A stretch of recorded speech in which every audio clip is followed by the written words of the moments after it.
For me, this project started about 9 months ago while I was serving in the Australia Sydney South mission. My mission was really hard and we didn't baptize, and it was pretty rare for us to have people to teach. I spent a lot of my mission wondering why I was sent where I was sent and why my mission was so hard. In my last area, we decided to use family history as a way to find people to teach. One day this lady came into the Family History Center and we were talking about her convict ancestry. I mentioned to her that while I was in Australia, I had come across a few people with the same last name as me, and prior to that, I'd never met anyone with the same last name as me that I didn't already know because we were cousins. She said that I had likely had convicts in my ancestry, and she gave me a few resources to look into it. I felt like this was an answer to my prayers, and I felt very strongly that I was called to serve in Australia to find my convict ancestors. This Australian lady gave me a few leads on helping me find my convict ancestors, and I decided that when I came home from my mission, I was going to find them and do their temple work. My family, the Doigs, are from a small town called Thornhill in Perthshire, Scotland. Thornhill was a small town and life was rough for my ancestors. They were uneducated and spent their lives in poverty.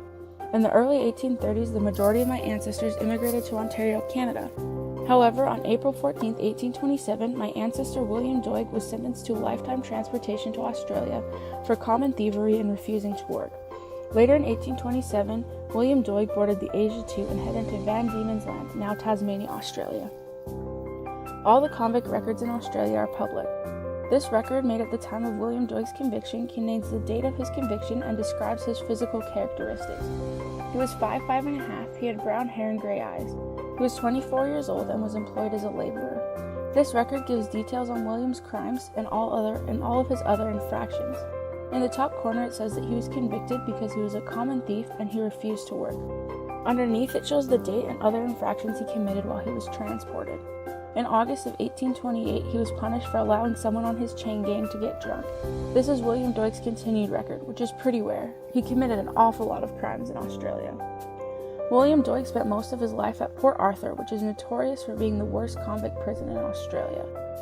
Port Arthur is located in modern-day Tasmania. It's said to be a better version of Alcatraz. On one side there was an ocean with no land for hundreds of miles, and on the other side was the Australian bush filled with deadly snakes and spiders.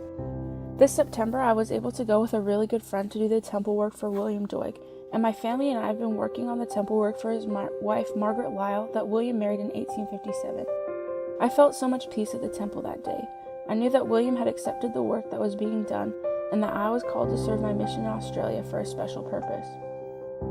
Joseph Smith performed the first temple endowment in 1842. He performed the first endowments in the upper room of the red brick store because the Nauvoo temple was still under construction.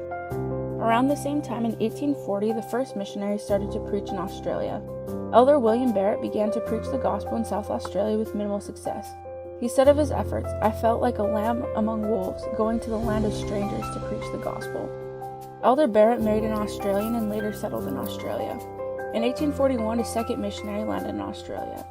Elder Andrew Anderson arrived in Sydney, over 1,000 miles from Elder Barrett in Adelaide, with his family from Scotland. He had been baptized by Orson Pratt and was given a license to preach before he immigrated to Australia. In 1844, Elder Anderson organized the first branch of the church near Sydney.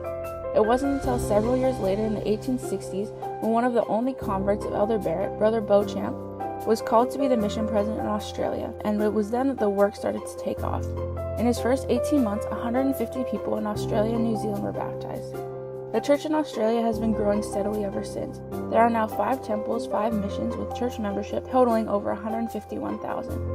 To conclude, I'm so grateful for the opportunity I had to serve my mission in Australia and the opportunity that it gave me to connect with my family.